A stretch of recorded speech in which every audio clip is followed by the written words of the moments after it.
Mae'n hyfryd, croesawu Gareth Davies i'r studio, cadeirydd Undeb Rygbi Cymru. Croeso mor ato ni, Gareth. Diolch yn fawr. Chydig dros 3 mis yn y swydd nawr. Siwr mae pethau mynd, chi'n setlo, chi'n mwynhau, chi'n dyfaru. Beth yw'r sefyllfa? Setlo fydden ni'n meddwl, bydd disgrifiad gorau. Ie, mae wedi bod yn gyfnod diddorol, eitha difyr. Dechreuais i mis Tachwedd mewn ffordd, a wedyn syth mewn i 4 gêm yr hydre. Fydd hwnna'n gyfnod difyr iawn. A wedyn dros y cyfnod, dros y misoedd fatha, cwrdd gyda gwaniaeth pobl yn amlwg tu fewn i Gymru, o safbwynt dod i nabod y bwrdd yn well, dod i nabod y tîm executive, teithio rownd, wedi bod yn y gogledd cwbl o weithiau, Gorllewin ac yn y blaen, mynd rownd rai o ranbarthau. A hefyd gyda cyfrifoldeb allanol fel y bwrdd rhyngwladol, o'n i'n nilyn di Gwener gyda'r Llewod er enghraifft, ni'n Llundain di Mawrth dy Mercher gyda y bwrdd y wech gwlad. Felly mae wedi bod yn gyfnod difyr iawn, prysur iawn, llawer mwy prysur, o'n i'n meddwl i fod yn onest am swydd rhan amser. Ond wedi bod yn gret, a wedyn yr uchelgais mewn ffordd, ffaith cystadleuaeth gorau'r byd fi'n credu blynyddol, sef y wech gwlad yn dechrau nos Wener nesaf. Nawn ni holi chi am y chwe gwlad yn oerach, ac gobeithio chi falle. Beth sy'n cyffroi chi mwyaf am y swydd ar un o bryd? O beth chi wedi weld hyd yn hyn?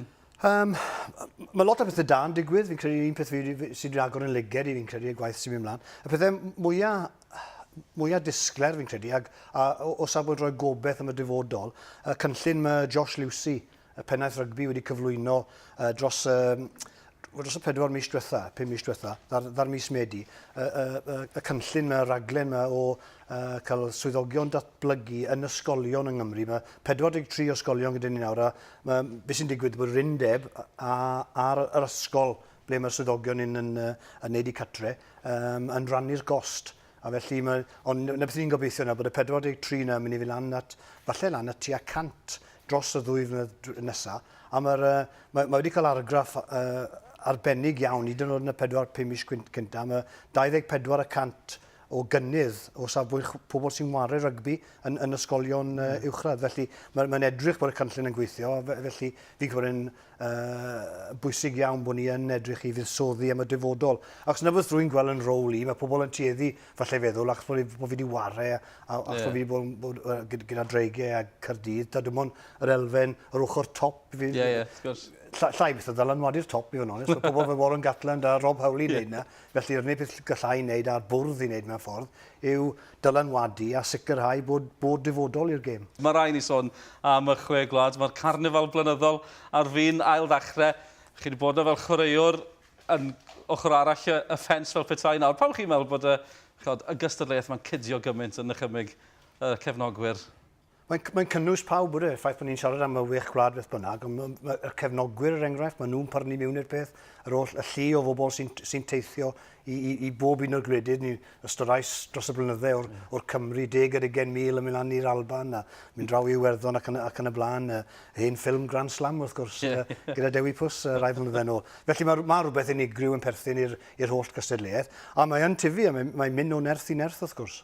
Beth am y ffaith bod ni'n flwyddyn cwpan y byd hefyd? Faint o waniaeth mwyn wneud flwyddyn yma? Ie, mae hwnna wedi rhoi rhyw wedge bach special i'r peth fi'n credu. A'r ffaith bod fel mae'r gemau o mas, bod Cymru wario Lloegr yn y gêm agoriadol, a'r ffaith bod ni'n wario nhw yn y pŵl cwpan y byd hefyd. Felly, mae'n mynd tipyn o flwyddyn fi'n credu, a dechrau'n gyffroes iawn nos Wener nesaf. Mae rhaid ni ofyn i chi am y busnes teledu sydd wedi hawlio'r penawdau wythnos yma. Mae'r hen fwgan wedi codi ben unwaith eto. Falle bydde y chwe gwlad yn mynd i ffwrdd teledu terrestriol yw'r gair, a bod y cwmnïau satellite yn llygadu y gystadleuaeth, achos fel chi'n gweud mae'r gystadleuaeth mor boblogaidd. Beth am y straeon diweddar yna? Ie, mae'n bwysig i cadw cydbwysedd mynd. Hefyd y ffaith, fi'n credu ar yr un llaw, mae'r gêm i hunan, fi'n credu yn ddelfrydol.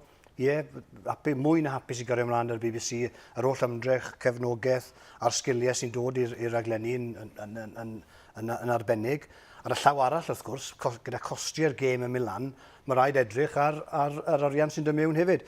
Cwestiwn diddorol i fi, mae pawb yn pwynto'r bus at bwrdd y wech gwlad.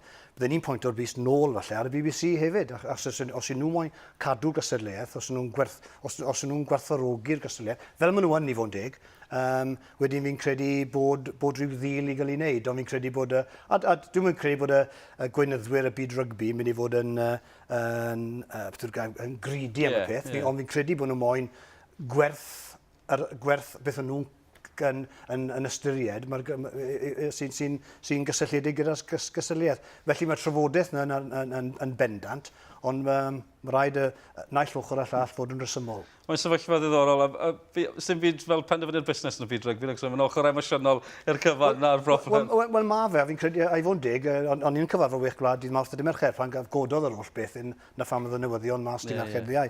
A'r ffaith bod ni'n trafod y peth. A'r ffaith, fel i'n gweud, bod rhaid bod y gwerth y busoddiad sy'n dod mewn yn un resymol i naill ochr y llall. Mae fel unrhyw gytundeb bod doi barti'n cerdded bant yn hapus. O'n i siol i chi am eich cyfnod chi fel chwaraewr, a fi wedi goffa chi, fod yna 30 mlynedd di mynd ers eich cap ola i Gymru. Mae'r blynyddoedd di hedfan. Chi dal yn gwrdd eisiau y cyfnod na? Na, mewn ffordd, na. Fi'n credu benderfynus i ymddeol yn ifanc iawn, wrth gwrs. A rwy'n ffodus dros y cyfnod ni, dros y 10 mlynedd ar ugen ni o mewn a mas o'r gêm mewn ffordd.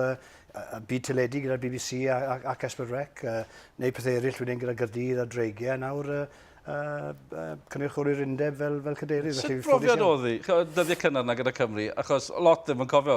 Chi'n cyrraedd y tîm Cymru, fel oedd Phil Bennett a Gareth Edwards newydd ymddeuol. Chi'n go, follow that, fel mae'r Sais yn gweud. Wel, y tymor cynta'n gret wrth gwrs, achos oedd y tîm i gyd yn ei le, gyda ni'r Goron Drifflig wrth gwrs, capiau cynta mas yn Australia, felly digwyddodd popeth yn gyflym iawn mewn ffordd, a yn amlwg bles iawn ffaith wedi wario gyda pobl fel JPR, a JJ, a'r Rengflan, Pontypool ac yn y blaen.